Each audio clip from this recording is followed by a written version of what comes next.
The views expressed in the One Love podcast are not necessarily the views of Factory Street Studios. Viewer discretion is advised.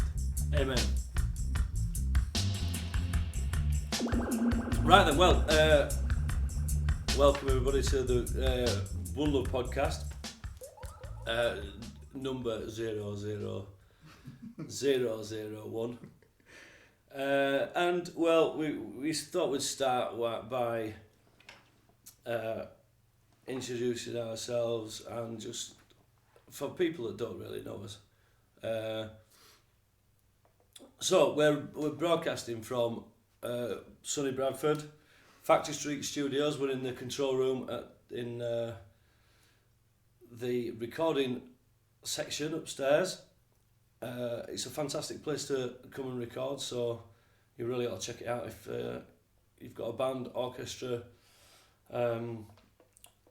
umpire, three-piece. I particularly like the umpire music. Yeah, definitely. If you have a metal band, very experienced engineer in Alex Eden, and the facilities are great. It's off screen. So just tell us a little bit before we go any further about Factory Street, Alex. Yeah, certainly. Factory Street Studios. It's a recording studio and rehearsal room facility and venue in the south of Bradford. We do all sorts of stuff. We have the rehearsal rooms and venue are run by a community interest company, which is like a charity called Peace Project, and Peace Project is planning on developing the venue space. So we're looking for artists to come and play, but also promoters to work with us to build up a good set of events and have loads of stuff going on. So that's quite exciting. All sorts of stuff. We're also looking at refurbishing, so we've got a better venue and more getting a really good PA and stuff like that. Nice. We're going to do this at the end, but just where should people apply if they were interested in? Well, if people are interested in playing, then get in touch with us at info@factorystreet.co.uk, and that'll, we're at the moment it's in the early stages, so really we want to get some nights lined up before we get loads of bands playing. So we're talking particularly about people who are interested in promoting more nights at this point. Okay. So then we'll be sort of looking for the bands through the promoters. Yeah, well that makes sense. We'll be putting on some events ourselves, but it depends on how that goes. That's something to, again, you got to start slowly and build it up. Yeah. And I think it's like with any venue.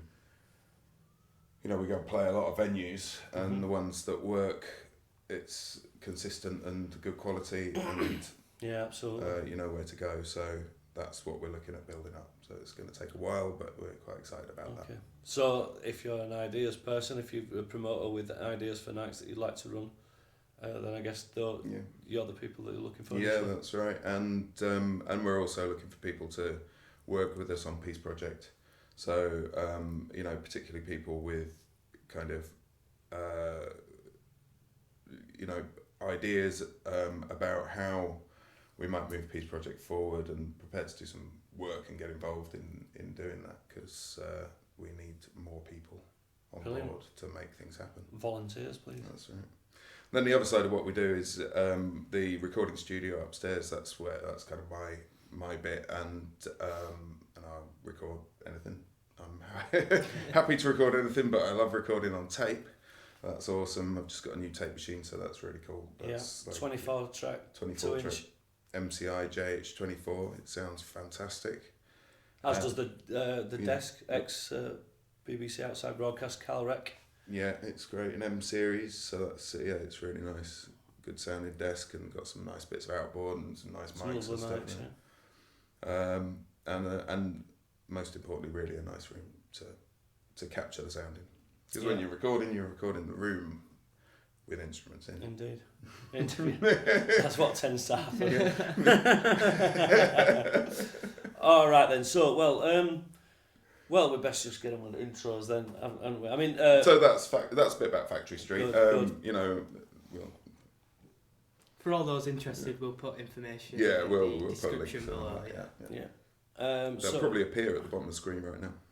yeah. There. So I've known Alex for a long time, 15 years maybe, something like that. Yeah. I've known Liam for, this is Rufus, aka Liam, no, probably the other way around. Yeah. And we've known each other about 4 years, 5 years, something Yeah, like that. nearly 5 years now. Yeah. From the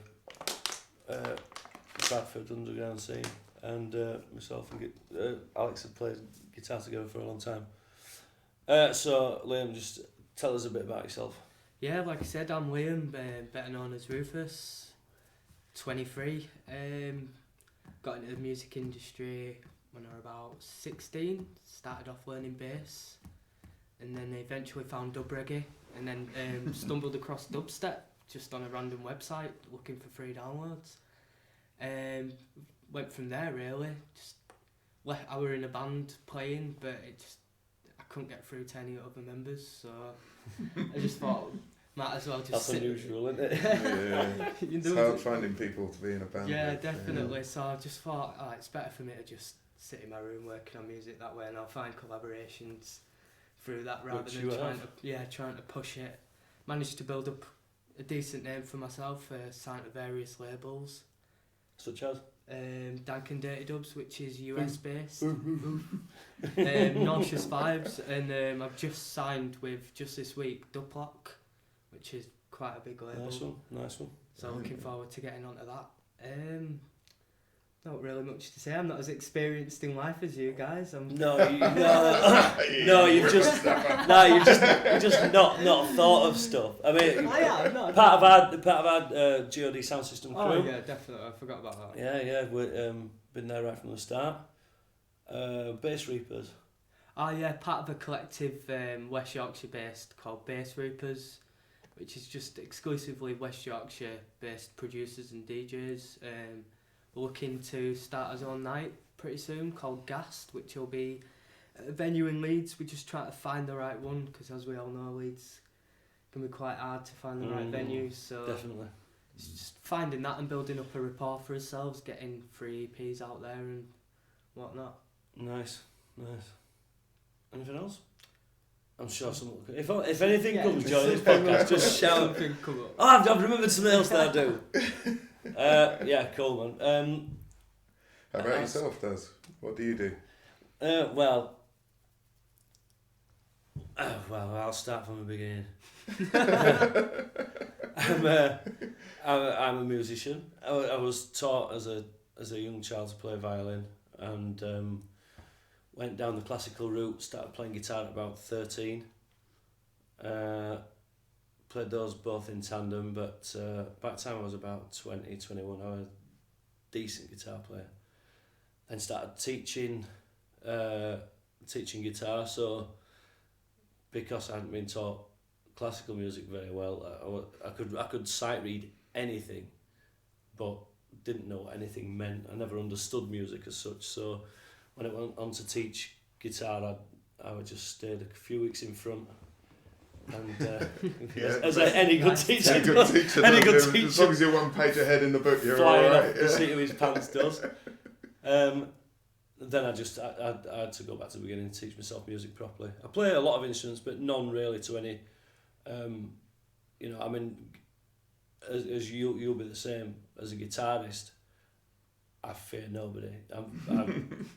It's almost like an extension of me, and I'm really comfortable playing that and the violin. But well, I think there comes a point with playing music where you find your own voice enough that it's no longer about competition at all, because you play musically is as good as anything in the world. It's just whether lots of people like it or they don't like it, and it's it's all about how it makes you feel. It's what I used to tell my students. You can put your fingers in the right place and hit the right note, and it'll sound rubbish, but if you got soul behind it, if there's a reason, then that's what it's all about, isn't it? Absolutely. Yeah, because it all comes down to expression, doesn't it? Even only just having played 12 months on the guitar, I was playing things.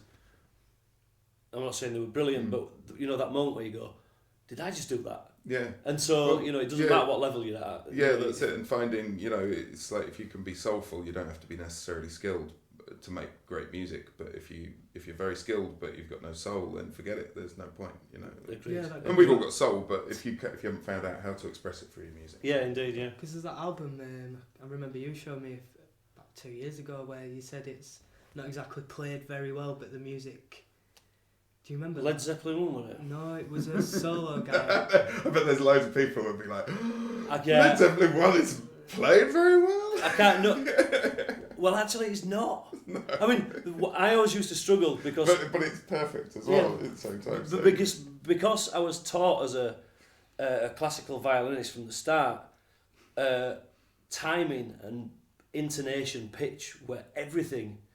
Yeah. And then to hear something like Led Zeppelin 1, the first time that I heard that, about 13, it just, I mean, the power and the atmosphere and the performances of it were amazing, but I'm thinking, this isn't right, this is wrong. You know, they're coming in on stabs, you know, all you know, they're supposed to be hitting the beat at the same time, and it's all over the place. Some of the guitars out of tune, the timing's sloppy. It's like that's it. That's the first time you really realised what microtonal music was about. Exactly, yeah. You know, because essentially, that's what it is. It was wrong, but it was completely imperfect. It's those very but for things, me, it was that's what those made very it things that make it wrong. I mean, I always think of I don't know how true it is, but somebody was once telling me about like a classical music performance exam. You can't get 100% because if you get 100% in your technique element of it, then you've missed out on the expression. And if you get 100% in your expression, then you have to have deviated from the technique. That would make perfect sense to me. And so, you know, that very concept, that's what makes it exciting. That's why things that are wrong are right sometimes. Absolutely. Sometimes they're just not, but you know, that's... Yeah. Just like... But who are we to say? Just like hip-hop as well, about the same... Well, a little bit later. Yeah. And the fact that all the snares are just lazy and late, and when the rappers are sitting on top of it, it's almost like it's behind, but it just catches itself up, and that it took me ages to building that tension, isn't it? Yeah, to realise that swing in rhythm works amazingly over square rhythms, and that's okay. You know, that's what gives it its feel. Yeah, that's it. So that brings me on to from about 96, a friend of mine finally got me into dance music. I used to go down to his house his flat every week, and he'd just say, "This one's going to make you like dance music." Because I was only ever into rock and blues, and he'd play me some what I thought at the time was sort of god awful techno. I quite like it now, but you know, I'm going, no, don't get it. No, it's rubbish. And this one day, I went round to his house and he said, "I've got it. I've got the record that's going to make you like dance music." So I went, "Oh, yeah, okay." Sit down there. He says, "Skin up." So I sat. I says, honestly, so I just play it. So it turned out to be Super Sharpshooter, the Ganji Crew tune, and I never looked back. Then within 6 months, I had my first Atari ST with a cracked floppy disk of Cubase, the Mike Hunt one, and a Akai X7000 sampling keyboard that apparently was £12,500 10 years earlier, but I bought it for probably about that 150 now, quid. Yeah, it might have gone back up. 150 quid I paid for it. That's the thing, is buy that crap when it's cheap. Innit? Yeah. Well, anyway, the problem was that it was 150 quid because it ran Roland quick discs. I don't know if you've ever seen them. It's like a floppy disk size, but it was bent, you know, and they didn't last long. So I bought the old setup for 150 quid with 12 for about a week zip discs, and then I sold it for 50 quid 12 months later with three discs, and you know, once they're no value in the keyboard, only in the discs. Well, that's it, because and they stopped. They only made them for a short period of time. Those quick discs. So yeah, once you run out of those, I think you pretty much had it. So yeah, I got into drum and bass jungle, and so I've been writing for years in my studio in a house, And then on the narrowboat, I lived on a narrowboat for 10 years. And then about 6 years ago I started DJing. But it's only really when I met you guys, Liam and Pig, Jed, went to our first free party about 4 years ago. Well, my first free party about 4 years ago. And then everything changed. I got on the scene. And as a result, my electronic production just went through the roof. I'm happy with it now. I never was before because I stayed at home. I never went to raves. And so I just locked myself in my studio writing what I thought was drum and bass. And out of the first maybe 30 or 40 tunes that I wrote, it turned out that only 3 of them were anywhere near any good, and that turned out to be the jungle ones I'd written. So that's pretty much what I've concentrated on. Yeah, I remember that the Mongols Hi-Fi remix for your breakthrough tune as a Babylon. producer. Yeah, Yeah, that was definitely. pretty good, I think. That was when you'd really stepped up the mark. Yeah, well, I'll tell you what it was as well. Casper, Border, if you're watching, big up man. It turned out I bumped into him just before I met you. Oh no, I think we probably I already knew you then. Because I played at my first Subcult night in Huddersfield, and this lad came up to me and he said, "Hi Darren." I said, "Hello." He says, "You don't recognise me, do you?" I said, "No." I said, "It's Daniel used to teach me guitar years back." I said, "Oh bloody hell, yeah!" And then I said, "Are you playing tonight?" "Oh no." And then I saw him a few weeks later at Freedom, and he said, "I said, I've heard Borders on. I'm gonna catch his set," and he said, "Yeah, that's me." And I've been listening to his tunes online, but then once I heard his stuff, and I'm thinking, right, I've got to really up my game now because young kids pulling fire. Nice It Up, the track that I heard. Yeah. It's like, right, I'm really going to have to pull my finger out now and write some decent tunes. And so yeah, I've upped my game and I'm happy with stuff I'm doing now. Owner of GOD Sound System, a co-owner with Piglet, right mate, and Jed. Get well soon, Jed. What's that shoulder? And then we've been running that for the last 2 years. That's going well. Free parties, nights. And I run Floating Recordings, doing assisted mixing sessions, mastering, anything I can do for you in a electronic style, let me know. So I have a question then. How do the free parties work? Do you just do it for free just because you enjoy it, or is there a way of generating some revenue to make it so that it covers your costs? Well, people make the assumption that because it's called a free party, it's because it's free to go. I mean, it is. It is, but it's not. The free is in freedom. Yes. And the idea that there are no real rules. No restrictions on the party, really. That's right, yeah. I mean, it's quite anarchic, and by that I mean it's self-governing. Yeah. Dickheads are ousted. Yeah. And people are looked after. There are first aiders there. Stewards wear Ivy's vests. So it's a safe environment. Oh yeah, absolutely. Definitely. I mean, albeit an illegal one, it's safe, and so the police, when they do interact with us, once they realise we're part of who we are,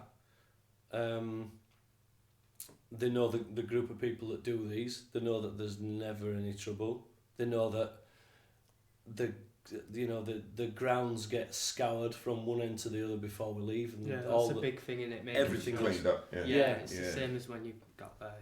And we don't know who cuts the padlocks off, but we always put a nice fresh one on with the keys left in it. So I mean, it's a crazy coincidence that everywhere we go, there seems to be somebody in front of us. There's always somebody with a bolt cutter just It's just 6 foot ahead of you that you didn't crazy. see. Yeah. But no, they kind of, the last time I had to deal with any was at Selby last year. Yeah. And I think they'd shown the face at about 1:30, 2 o'clock. What's going on? They just come to have a look how many numbers are there really, find out who's doing it, and you know they'd like right, okay. Came back about 7:30 in the morning, and I would driving that day, so I'd had about 4 hours sleep in the back of the van. Just got up when they walked down. Who's in charge? I said, well, I'm in charge of this bit. He says, right, what we're saying. So basically, we're just right. Well, he said we can't shut it down. He said superintendent sent us over to shut it down, but we can't do that. There's too many people here. And I said, yeah.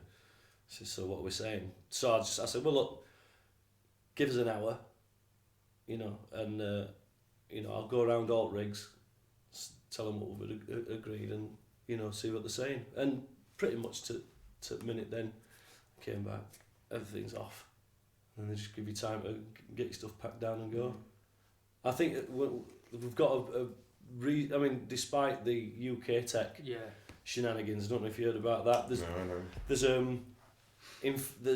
French tech which has been going for what, about 15 years, something like that. Is this like another organisation like French DOD? tech is it's an event, again a legal event On a organised. much larger scale though. Yeah, massive. Like, we're talking about thousands of people. Yeah, at Emlyn's. yeah.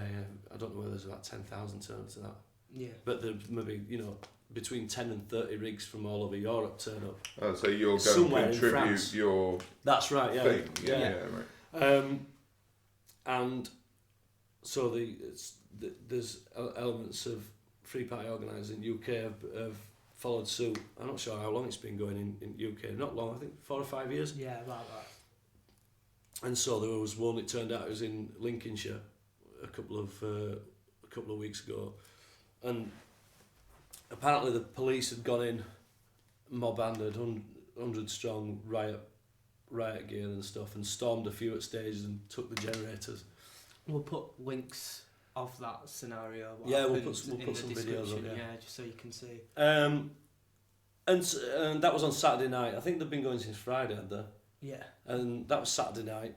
I have been told numerous times though to turn it off, and Lincolnshire police do deal with quite a lot of knobbers, shall we say, with free parties. Yeah, I mean, do you know what? I haven't really got any comments either way. I've seen all the stuff. I think from what they came in again on the Sunday afternoon, what looked like Sunday afternoon, and from what I saw, there were some pretty heavy-handed police. But you don't know what's going on. No, Yeah. I mean the problem is when any free party is that you've got there are no restrictions, and so you can get some knobbers turning up, and you know there's always a bit of something that somebody has to keep an eye on. Oh, well, not always, but there can be. And so on these videos, you can see the police are advancing. There's one or two don't want to move, but I don't think they expected kind of top of shield on back of the neck. You know, they weren't taking any shit off anybody. But then, and it looked to me as though it was pretty peaceful from the ravers' point of view until that point. And then there's just bottles going over. You know what I mean? And there are people in the ravers crowd stood with their backs to the police, appealing for people to stop throwing stuff as well, you know. So, I mean, I don't know. There's all kinds of elements there either way, but anyway, we're fortunate enough in West Yorkshire to have a reasonable rapport with the police. Because Lincolnshire police are well known for taking rigs and smashing them in front of crews, aren't they? Really? I don't know. Yeah, I've seen a lot of videos like that. Just confiscated, boom, we'll smash it up in front of you. There's 2 guys that I'm not sure if they still are, that had to camp in the forests. Oh yeah, because they'd had the van and equipment seized, and they'd rented the van and the equipment, so they were having to camp in the forest and get donations of food and stuff. Wow. Anyway, so yeah, that's pretty much how they work. So is there money to be generated from them? Sorry, no, no, there isn't. You do it for the pure Yeah. I mean, it's thing of doing it. It's the purest form of, well, that's why they're called free parties. It's the purest form of it. I mean, it costs us a fair amount of money, and I would say, say every other rig that turns out, much respect to them. That they may go around with a pot or a bucket at some point, and it might just cover people's petrol and stuff, but it's not. But that's not the it's not. No, it's not. You're not doing it as a business as such. Just, and I suppose, does that raise your profile as an artist, do you think, as being part of a thing like that, or does it? Certainly, as being a sound owner, it does. And yeah, I mean, it's the kind of folklore thing, you know that in 20 years there's going to be two people our age, talking to the kids about God sound system. We used to, put these parties on, and it's not, and again, it's not what we do it for, but it's nice, we want to. In their hologram cast. yeah.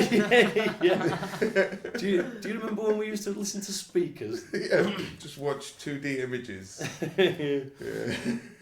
So anyway, that's already out the window now, isn't it? Yeah, innit? 3D tellies. Yeah, so that's me anyway. Alex, tell us about yourself, mate. Right, well, I just drank some water. I've got a bit of a cold at the moment, so... I started playing harmonica. I was given a harmonica when I was 16, I think, by my brother for Christmas, and was a bit unsure about what to do with it. I'd been sort of, up until then, I'd not really been amazingly interested in music, and didn't feel encouraged in that direction. And then I just got the bug for it. A friend showed me a riff, what's the one? Little Red Rooster harmonica part. Yeah, I'm with you. In a very basic way, and then we went out busking the next day and earned 25 quid in like 25 quid in like 20 minutes or something. It was brilliant, and that was like, I sound like an old man now, but that was 25 years ago, so that was a lot of money. Fair, we went and ate and drunk like kings. So yeah, it was good, and that got me the bug really. So I got into playing harmonica and learning that, and listening to scratchy old blues cassettes and things, and then got fed up with nobody telling me what key the song was in, not knowing. I had a collection of harmonicas, but how would I work out how to know what key to play? And I was just like relied on people telling me. So I thought, I'll learn the guitar, watch people's fingers, and then I can work out what key I've got to play. So I learned to play the guitar, and then I was like, wow, this is amazing. The harmonica's only got 10 holes, and suck and a blow. And it's incredibly difficult as well, the harmonica, to play well. So you get to a point with it where you hit a real wall. Didn't feel like I was learning much, because there's whole techniques that are just... it took me 10 years to learn how to do throat vibrato, which is like a ridiculous sort of, I mean, maybe, I'm sure it takes other people a lot less. You get certain things quickly, don't you? But so I kind of hit a wall with the harmonica, so I picked up the guitar and got into that, and then joined a band. See, I thought I was quite good on harmonica, but it's a bit crap on guitar, and so I answered an advert for a blues band, and this guy was like, it's like Russell. Picked up the phone. He was like, oh yeah, oh great, I need a guitar player. He wasn't very interested in the harmonica at all. He needed a guitar player, so I went round and played with him. And he was like, this is brilliant, it's really good. Really enjoyed sort of that, somebody having confidence in what you do, going, that's really good, I really want that in my band. And I was basic, but there was... How old were you when you went about that? How old were you when 19, you started playing guitar? 18 or 19, I guess. So I've been playing about a year when I joined this band, and I was working as a volunteer care worker for a disabled lad down in Swansea. He needed 24-hour care, so I was living on a university campus, and so I had a lot of free time because most of my time was spent just being around in case David needed anything. So I got to just sit around and play guitar for hours and hours on end. I just properly got it. And so, obviously, basic though I was enjoying it, and we formed this band down in Swansea called the Guess Who Blues Band. That was after the B.B. King song. Mm-hmm. Sad, B.B. King gone. Bless him. Yeah. Which reminds me of another thing. Apparently, he was infertile, and this is what I've heard. I thought it was an interesting thing. So he wasn't. He was like his response to whether a potential paternity suit was, is it possible that it's happened? In that case, yeah, fine, it's mine.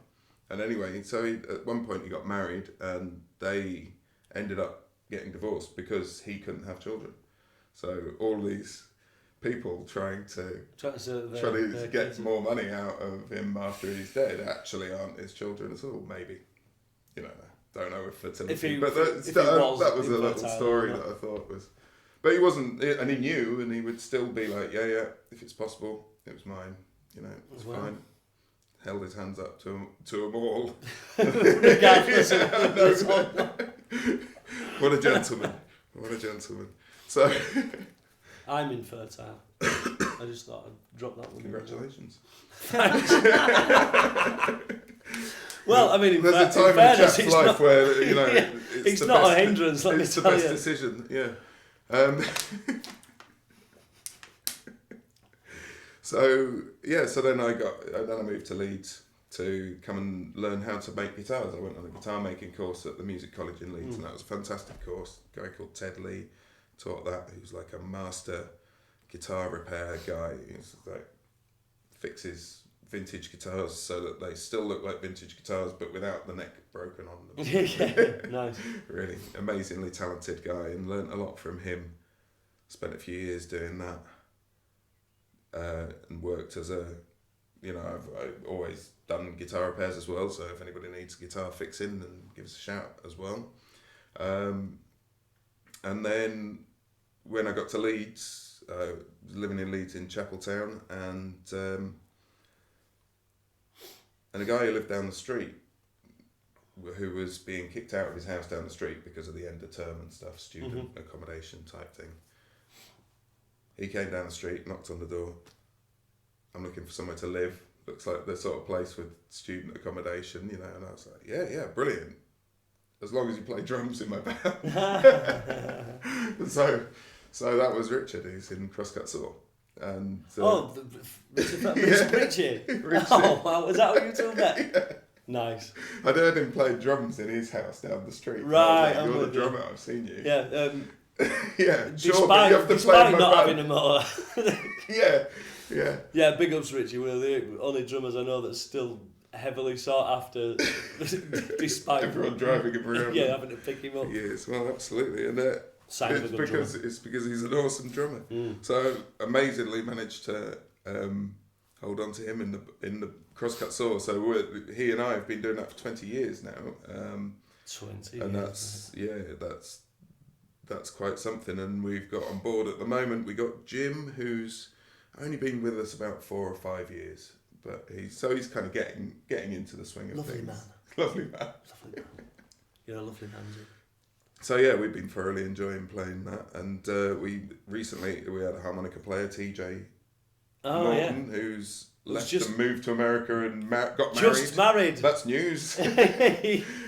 Congratulations, you two. I'm sure you'll watch this at some point. Yeah, it's great. It's great to see you chasing your dreams, and so now you've gone.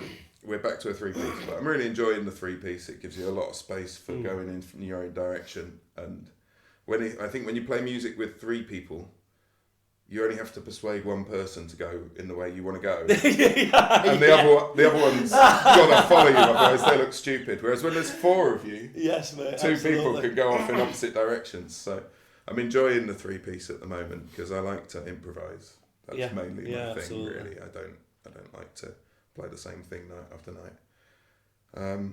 It's really good. I mean, it's not any criticism of how you sounded 10 or 15 years ago, but No. it does sound absolutely superb at the moment. I think- And last couple of years Yeah. have just really It's shaped, feeling you know. great at the moment. You know, I'm really enjoying the music and we're having great gigs. We're having really good responses.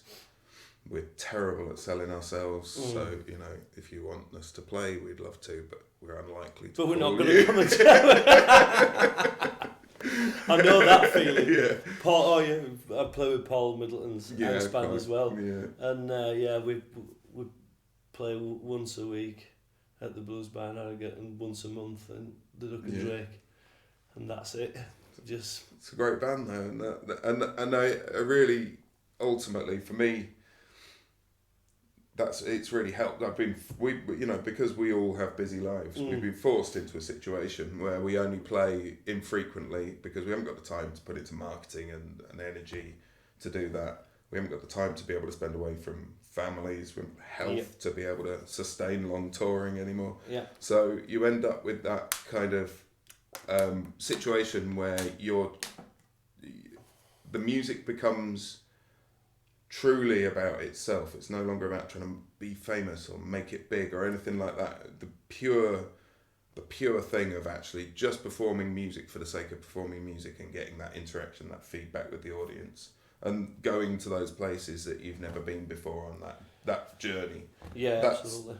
That then becomes what it's about. And I would like to spend more time doing gigs and do better gigs and get paid more and all of that stuff. Sure, I'd like to be able to just go out and play music and do nothing else really, but that no longer is what it's about, making money or any of those things. So it does seem that it's one of the you. Yeah, absolutely. It does seem that it's one of the only things that you can do, I suppose, twinned with being an artist or possibly even an actor, the arts, that it doesn't matter how good you are at, let's just call it your job for now, it doesn't ever feel like a job, but it doesn't matter how good you are at it, it's the only thing that pay and job don't line up with. I mean, if you're a good systems analyst, you bet your bollocks you can go and get a well paid $100,000 a year job, because you can do that. But it seems that being a great musician or a great artist or a great artist in the broader sense of how you think about it doesn't necessarily go hand in hand with being a good businessman or a good salesman. And one of the things that, whilst I'm generally very positive about the death of the music industry, as we know it, and record companies owning people's souls and owning the path to people's ears, I think it's great that that's going. But what the other thing that's gone along with it is music management to any great degree, because musicians really have to manage themselves now. So somebody who's really talented won't get a manager that will take care of them and make sure they get up in the morning to be at the rehearsal, then make sure they're on the bus and well, there's no more money drag them for out that. of There's no more money for that, is there? Unless you have somebody who's highly motivated, who wants to try and get you somewhere. But then there are some people who obviously need those artists that you wouldn't have got anywhere in the 60s, 70s and 80s without somebody who's seen the potential and gone, right, having you and you're going to do this. And it's exploitation of them, but at the same time we probably wouldn't have Jimi Hendrix. We wouldn't have any number of amazing musicians throughout history without the person who kicked him up the arse. And now there's no money in that kicking them up the arse. It's not happening. So some of those talented people are just... Wouldn't it just be wonderful if all the money and all the... I mean, we can dream, but it's a microcosm of the world and the way that's going. If all the money was disseminated from those major labels with the massive stars, and then you could pay, I don't know, 20,000 bands in this country to just have a wage, you know, and do nothing You're but... talking socialism now. Yeah, I'm sorry. I'm sorry.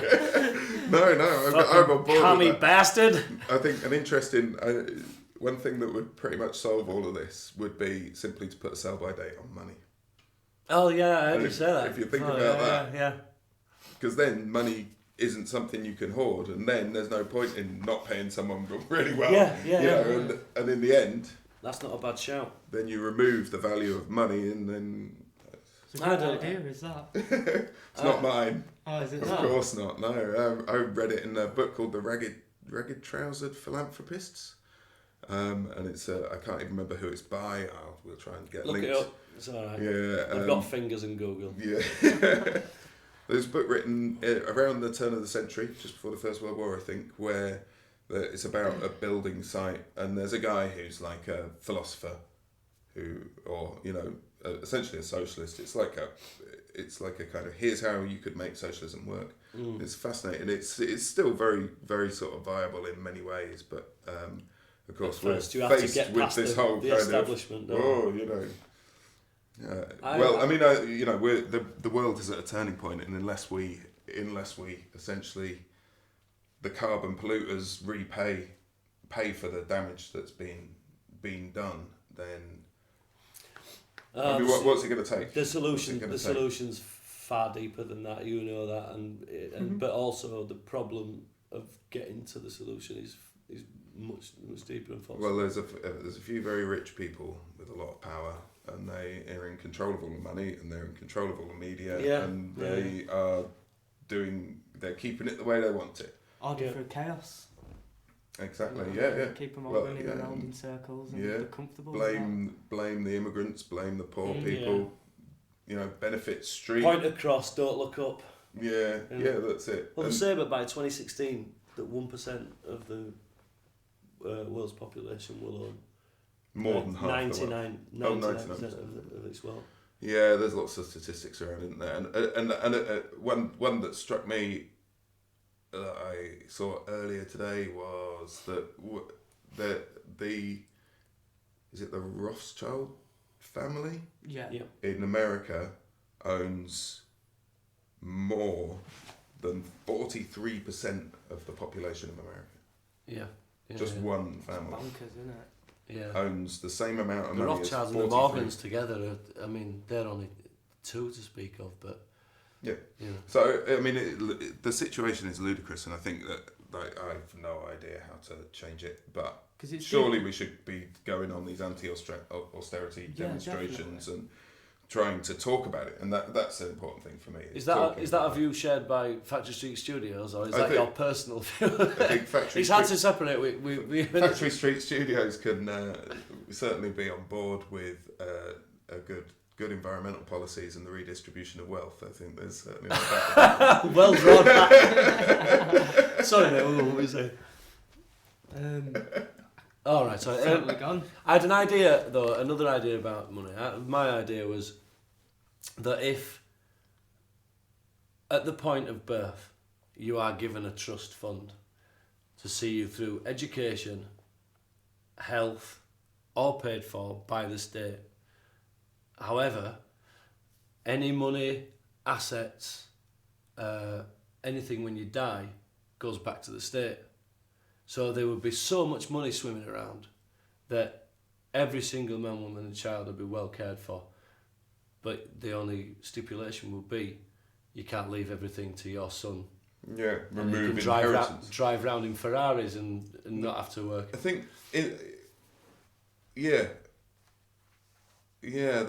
does it call into question, though, there's a certain amount of motivation that people have, which is a very strong basic motivation about continuing their genetic line, and a part of working hard in your life is to give your children a head start. Yeah, because that's deeply rooted, that, in it, in That's- society. Yeah. That's fundamental to evolution. Yeah, definitely. Well, you're talking of evolution, But you could do because that. that's getting a bit heavy and I'm out of my depth there. But wheat, have you thought about wheat? The most successful evolutionary species on the planet. Not today. Oh, actually, Well, yeah, I did. but- Yeah, because I thought, am I eating too much wheat? Having You are eating recently too much turned wheat. If you think about pescatarian. wheat has turned us into its slaves. There's more wheat on the planet than humans. There's What do you mean? More heads of wheat, more yeah, grains whatever, of wheat. more individual plants Yeah, than 'cause humans. we By know by everything, yeah. gazillions. There's wheat everywhere on the planet. We look after it and take it through its life cycle, and we eat it all. You plant the seed, you grow. Nature grows I'm the seed. just waiting for you to get to the good bit. But we look after it, but it fucks us up. Does bad things to us. But So- is it It's a very unnatural diet. The agricultural revolution is very recent, isn't it? And so evolution, in evolutionary terms, we haven't had a chance to get used to Yeah, wheat. But all of a sudden we've started eating it, and that's all we eat, all our staple diet. It's like eating too much meat. Back, say, 10,000 years ago, we wouldn't be able to consume as much meat as we do now. It's like I myself get serious digestion problems from eating red meat and so. And you try to tell this to people, and no, we're meant to eat this much meat. And you're like, agriculture didn't exist back then. Yeah. So like, it's Well, like- eating meat is natural, I think. I think yeah, but it's not meat. to the. It's the way that extent. it's the way that it's the amount of it in our diet, I think. Yeah, because we wouldn't. be Whereas able the to eat as much population, every day. yeah, as well as Well, I mean, since the agricultural revolution, what we've done with Yeah, it goes ourselves, agricultural revolution again. what we've done with ourselves as humans I've not done it. is we've gone. So we've provided a situation where we can live in smaller and smaller spaces of land. The more refined our farming techniques and our food like production techniques get, we've been able to support. Whereas we used to have an acre of forest to live in because we had to hunt something. For each person, you had to hunt stuff, and you had to gather berries, and you had to, gather the vegetation to eat. Then you need quite a big space to sustain a family. But when you go, all right, well, let's grow wheat in this little bit of land, then all of a sudden, just that bit of land can look after 10 families. Yeah, Yeah. So then, 10 families live on that bit of land because nature allows it. Otherwise, nature wouldn't allow you to reproduce. You'd simply starve Yeah. before you invented growing wheat. So we can get smaller and smaller spaces. So we all live closer and closer together than we ever have. We've been reducing our quality of life So amazing when so that we can... referring to wheat. I'm like, what? No, it's a great analogy. It's yeah, fucking yeah. great, man. But I don't know why it's funny. Sorry. Maybe we shouldn't have had So that last our bit. quality of life has been reduced so dramatically because we tend wheat, which is now the dominant planet species. Well, No, that's great. That's thank you well for put. that. I've never even thought of it like that. You're right. And on top of that, it makes us ill. Mm, Because I heard from I was reading something about a heart surgeon guy, and I don't know any veracity of it or anything, but his theory was that he put forward so many people are dying of heart attacks and things, not because of cholesterol, which it doesn't block up your arteries and your tubes and all of that. There's no real link to any of that, but that it's inflammation. Your body is inflamed because you're eating complex carbohydrates, wheat, potatoes, pastas, And too many of them. and just you're eating it at all, your body is essentially having allergic reactions in its veins to it. Well, Your whole body is in a state of sort of inflammation. the problem is That's then though. modern man. The Yeah, problem yeah. is then though. I mean, you're kind of fucked unless you. Well, I'll say unless Well, you're no. vegan, but then. Well, I've started it with Amy, my wife, eating mostly simple carbohydrate diet. So complex carbohydrates are things like wheat and oats and potatoes, and so therefore lots of stuff like bread and pasta yeah, and all of that. anything associated with the wheat. Yeah, then you can't eat that. But we eat What are quite simple a lot of meat. carbohydrates? Well, basically, I'm rusty on certain definitions here, but We're only talking. yeah, Nobody we're only listening. talking. Yeah, that's all right. But basically, we can eat things like lots of salad, vegetables, things like tomatoes and cucumber and lettuce and So you're basically saying meat and salad. But then also there's things like squash. That's good. Butternut squash, sweet potato. I think. Yeah. No, we can't eat sweet potato. Oh, love sweet potato too. But like, so you can make quite interesting meals, and actually, what you realise is that other stuff that you always put with all these other things, that stodge, because rice, you can't eat rice, so. Fucking hell, mate. The stuff, but the bland stuff that you use to soak up those flavours, then everything you eat is just like amazingly flavoursome, and all that's doing is just bulking you out, and actually you're getting the energy from all the other things. Do you ever feel like you're not full? Oh, I'm starving all the time. No, but not really. But what happens is you start and you're just hungry, because no matter how much of this good stuff you eat, and you can eat loads of good stuff, it's not the stuff that you're used to feeling sitting like a weight of ball of dough in your stomach. Right. So then you get to a point where you're like, actually, I'm not hungry. I still have a sense of like not being full. Yeah. But that's because I'm no longer bloated like I used to be. But I'm not strict with it. Amy is more because of health reasons, but I'm not very strict with it, and that's. Every time now I've got to the point where I'm getting stricter, because every time I eat something, like I had a pastry yesterday, and it was like an hour I knew that was sat there. Right. You know? I asked that specifically because I recently started stopped eating.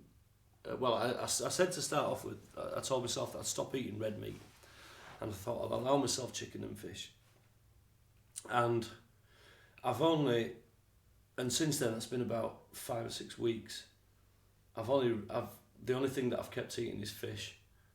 Are you feeling better for it? I honestly don't feel any different. I feel a little bit less. I think I feel a bit lighter, if that makes any sense. I haven't felt kind of packed out like you do if you eat a big steak or. But I've just only recently have I started feeling hungry all the time, and I don't think it's anything to do with. You see, to me, it feels like this thing that we're doing it feels like it makes a lot of sense, because the thing. Well, out of all the stuff that you eat, what's the thing that's just like stodge? That's just like the bleh, that fills you up, but doesn't necessarily impart that much nutritional value. And in fact, your body has a real struggle digesting those things. Whereas everything else, your body pretty much, your body is designed to eat those things through evolution, if that's what you believe in, which I happen to.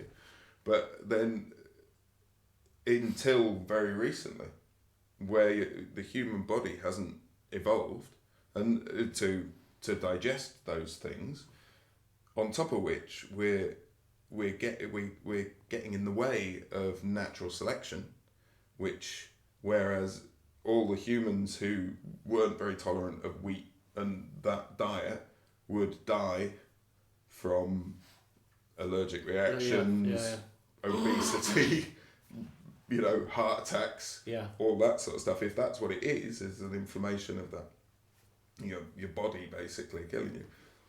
But we're keeping them all alive, and then they're rebreeding into the natural. All right, Bill Gates. into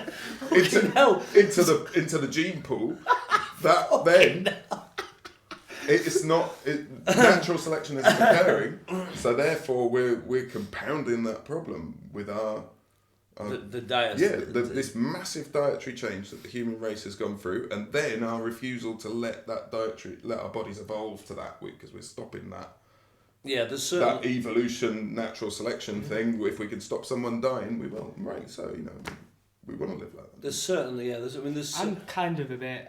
I believe. You quite like natural selection. Yeah, totally. Like you constantly see fountain of youth, want to live forever, looking forever, but something really doesn't settle with me about that. It's like nature. Yeah, I think dying's obviously important. Definitely. It's going to happen to us all. So there's that kind of putting it We'll off never isn't get there. natural. Do you know what I mean? That isn't a life in itself because you're kind of extending it where it shouldn't be. Yeah.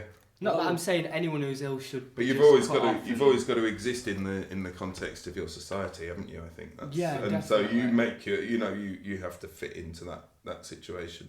And like the consumption of wheat, I can't see that stopping. No, not at all. So, but maybe I don't know. But no, I'm That was with Bob you Mar- on the weight. That was Bob Marley's thing, though, wasn't it? When he refused treatment for his cancer. Right. When he was Yeah, I hold that. And he just said, I no, hold no. that view myself. I wouldn't want to go through chemo, and If there were any natural it's way of sorting it out, I would try natural, that. yeah. But it's no. like Alex says, it's natural selection. Yeah, You know what I mean? Your body can't attack those cells anymore, so it's I agree. nature's I way think of- I think I just let that run its course. yeah, because it's nature, isn't it? Mm. Do you know what I mean? Mm. If you're a believer in nature and it's goodwill, then you've got to accept it. And I don't think there's many that are these days. I mean, you know, people are attracted to each other who have a similar view. So I don't really know outside, you know, my group of friends, but it seems that a lot of people are still buying the media bullshit about just about everything.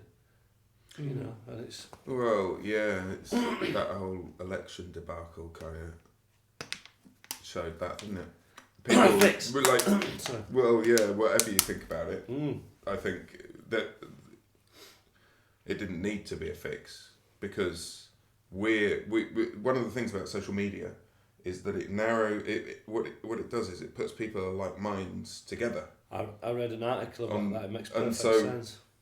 On my news feed, Yeah. I have everybody is going, this is insane. All the rich people have got all the money and the Yeah. poor people haven't. We're destroying the planet. It's bloody bonkers. But you're all Why just don't we telling stop each it? other. Yeah, and we all know. But outside of that, there's a whole world of people who have Going no fair, idea. They're, yeah, they're definitely. reading The Sun and, think that Daily Mail. immigrants are a problem. And Yeah. no, the problem, the only problem. And then we go back to, you know, people convinced that, you know, the next man coming in from Pakistan is the reason his life's shit, and it isn't. It's because we built the fucking banks out without asking us if we wanted to bail them out. It was a perfect never going to happen, but it was a perfect opportunity for the state to own. Well, this is States will currently own we are banks. in a crisis. We're in a fuel crisis, and it's a crisis where the fuel is at like half the price it's been. So like really cheap because the fucking Americans are fracking the arse out of America, and they're producing their own oil, so they don't want to buy the Middle East oil. So the Middle East oil's gone down in price. Yep. So what I think the one way forward would be to impose then heavy duty on it because it's not going to affect the consumer, it's only going to affect the suppliers, the peddlers of the filth. Yeah. But there's more of that stuff out the ground than our planet can cope with being burnt. There's absolutely no point anymore in it being dug up, or And there are perfectly viable There's no options point in already developed, fracking ready or the to go. tar fields or all of that. Well, they crap say that there's can- only 50 years left worth of drilling of oil, don't they? Well, and even if there is, that 50 years worth of oil would just knacker the planet if you burnt it. Yeah, yeah. So there's already more than our planet can cope with in terms of global warming. We can't burn all the oil that's out of the planet, otherwise we will fuck the planet, which we're on the way to doing.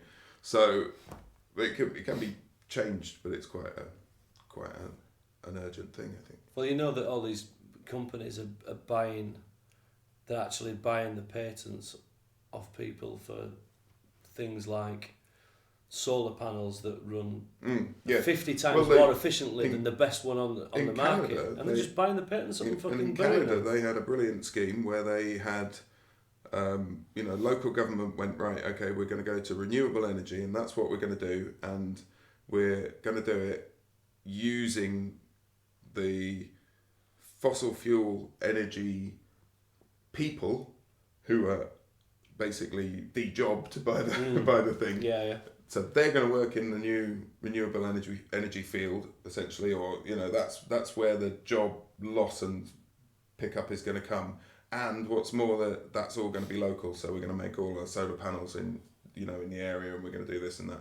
But it's quite a big part of Canada, or even whatever. It was a massive scheme, and then the